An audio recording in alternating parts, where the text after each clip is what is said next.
하나님께서 우리가 복음의 언약의 여정을 가고 있는데 연약하기에 사람이기에 내가 경험해왔던 것, 들어서 아는 것들 그런 모든 기준들을 가지고 좌로나 우로나 치우쳐서 내 마음을 잃어버리는 상태, 내 마음이 낙심하고 낙담하는 상태가 많이 오기 때문에 하나님께서 마음을 지키라라고 말씀하셨습니다.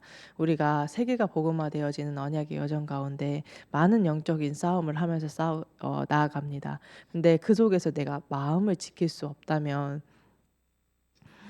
좌로나 우로나 치우쳐서 계속 그 수월 속으로 빠져 들어갈 수밖에 없는 것입니다. 그래서 어떻게 마음을 지킬 수 있느냐? 우선 내 입술의 고백부터 바꾸는 것입니다. 모든 문제와 사건 앞에서 그리스도의 언약을 고백하는 것입니다. 전 세계 또 호남 현장에 하나님의 교회를 세워나가는 그 여정 가운데 우리가 모든 것을 그리스도를 고백하면서 인도를 받는 것입니다. 그때 하나님께서 뭐라 말씀하셨냐면 지혜를 주시겠다. 명철을 주시겠다 말씀하셨습니다. 우리가 말씀의 흐름 가운데서 하나님께서 주시는 지혜와 명철을 얻지 못한다면 절대로 이 여정을 나아갈 수 없습니다. 내 생각에 잡혀서 내 기준에 잡혀서 낙심할 수밖에 없는 그런 여정을 가고 있는 것입니다. 그래서 하나님께서 뭐라고 말씀하셨냐면 훈계의 말씀을 네 마음에 지켜라, 네 마음에 두어라. 하나님의 명령을 지키면 살 것이다라고 말씀하셨습니다. 그리스도의 언약을 붙잡으면서 하나님의 말씀을 붙잡으면서 우리가 인도를 받는 것입니다. 그래서 정말로 듣는 지혜가 우리 모든 성도분들과 저에게도 있기를 바라겠습니다. 우리가 보통 마음을 지킨다라고 했을 때 훈계의 말을 잘 듣지 않으려고 합니다. 마음을 지키려고 아프고 들을 때는 아프고 속상하고 그 뭔가 이렇게 좀 기분이 좋지는 않잖아요. 근데 하나님께서 뭐라 말씀하셨냐면 이상한 소리, 틀린 소리도 들을 수 있어야 된다. 거기에 답이 있다라는데 그 말들을 들을 수 있는 힘이 예배의 축복, 그리스도의 언약의 축복인 것입니다. 그 언약의 축복을 누릴 때 내가 훈계의 말을 들어도 하나님의 은혜가 보이고 하나님의 사랑이 보이고 좌로나 우로나 치우치지 않고 언약의 여정을 가기 위해서 은혜를 주고 계신다라는 사실들이 확인되어지게 되는 것입니다. 그래서 이 지혜자의 길을 가기를 소원하며 하나님의 은혜를 구할 때 걸어도 곤비치 아니하고 달려도 피곤치 않은 새 힘을 하나님께서 주시겠다라고 약속하셨습니다. 그래서 우리 모든 성도분들이 때로는 맞는 말을 하고 맞는 선택을 하고 누가 봐도 이게 맞지라는 선택을 했는데도 그게 지혜의 말이 아닐 수 있습니다. 그래서 우리가 모든 것 속에서 하나님께 질문해야 됩니다. 이게 진짜 참 지혜가 맞는지, 정말 하나님께서 원하시는 게 맞는지를 질문하면서 진짜 하나님께서 주시는 지혜, 하나님께서 주시는 답을 가지고 나아가는 것입니다. 그러면서 하나님께서 네 마음을 지켜라. 생명의 근원이 여기서 난다라고 말씀하셨습니다.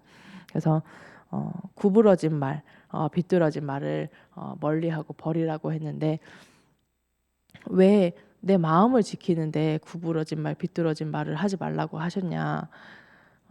그게 내가 고백하면서 또 내 마음을 다치게 하기 때문입니다. 하나님의 말씀이 기준이 되어지지 않은 그리스도의 언약을 누리지 않는 그 말들이 나를 다치게 하고 상대방을 다치게 하기 때문에 그 마음들을 다치게 하기 때문에 하나님께서 버리라라고 말씀하셨습니다. 버리는 기준은 하나님의 말씀이 생각나면 버려지게 됩니다. 하나님께서 주시는 지혜를 얻고 하나님께서 주시는 힘을 얻으면 그 버릴 수 있는 내가 지혜를 갖게 되는 것입니다.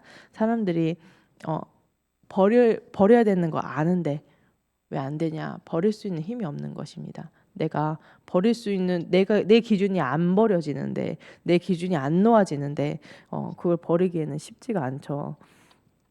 그래서 하나님께서 말씀에 훈계의 말씀, 네 말씀을 하나님의 말씀을 떠나지 말라라고 말씀하고 계신 것입니다. 그래서 악을 떠나고 그 악에 머무르는 것이 아니라 진짜 선을 따라서 가야 되기 때문에 우리가 말씀을 붙잡고 나아가야 되는 것입니다. 그럼 선 중에 선은 무엇이냐? 하나님이십니다. 하나님이 맞다라고 하면 그게 선인 것입니다. 하나님이 우리가 아무리 우리 기준에 봤을 때 옳고 선하고 맞아도 하나님 기준에서 아니면 아닌 것입니다. 불신자들 중에서도 진짜 선하고 착하고 진짜 사람이 참 마음이 따뜻하고 좀 그릇이 넓은 것 같다라는 사람들이 많이 있습니다. 근데 그 사람들을 보면서 하나님께서 선하다라고 말씀하시지 않습니다. 하나님의 기준은 정말로 이 영생을 얻고 그 영생 안에서 말씀을 쫓아가는 것이 선이라고 말씀하고 계십니다. 그래서 우리가 진짜 말씀을 붙잡고 나아가는 것입니다. 그 하나님의 언약을 기억하는 것입니다. 언약 중에 언약인 그리스도의 언약을 붙잡고 늘 그리스도를 고백하고 그리스도를 선포할 때 내 기준과 다른 매 순간마다 하나님 기준의 선들이 보여지게 되는 것입니다. 그래서 이 축복을 누리는 우리 모든 참소문교회 성도분들이 되셨으면 좋겠습니다.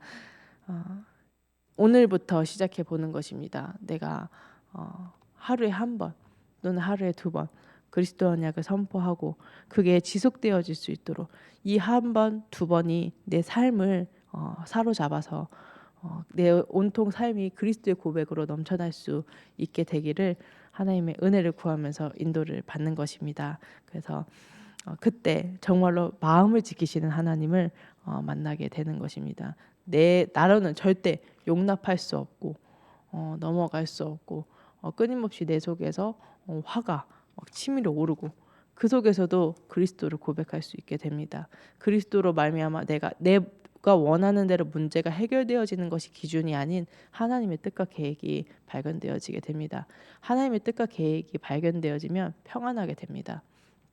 하나님의 사람이기 때문에 전도자이기 때문에 내가 그런 마음과 생각을 가지더라도 하나님 말씀이 딱 하나님 뜻과 계획이 딱 그렇게 보여지면 그렇구나라고 인정하게 되는 것입니다. 그래 내 기준은 그랬는데 하나님께서는 이렇게 생각하고 계시는구나. 또 하나님께서는 이렇게 은혜 주고 계시는구나라는 것들이 확인되어지게 됩니다. 그래서 그 은혜를 누리고 그 은혜를 증거하는 모든 증인들 되시길 바라겠습니다. 지금 이 시간 붙잡으신 말씀 가지고 또 교회 전체 호세우가 복음화되어지는 기도 제목들 가지고 또 선교대회가 진행 중에 있습니다. 말씀을 선포하는 유목사님과 모든 선교사님들에게 성사면용을 충만하게 해달라고 기도하시고 우리 선교사님들이 오늘 또 이 선교대회를 때 받은 말씀을 가지고 정말 237과 5천 종족을 복음화할 수 있도록 기도해 주시고 푸커스트를 위해서 기도해 주시고 또 대신방이 거의 끝났는데 조금 남아 있습니다. 그 모든 나머지 여정 가운데 111 운동이 확인되어질 수 있도록 또 다음 주에 군산 캠프로 하나님께서 은혜 주시려고 하시는데 그 속에서도 나의 캠프 나의 111 운동이 확인되어지는 시간 되게 해달라고 우리 합심해서 기도하도록 하겠습니다. 하나님 은혜와 사랑을 감사합니다. 은혜 위에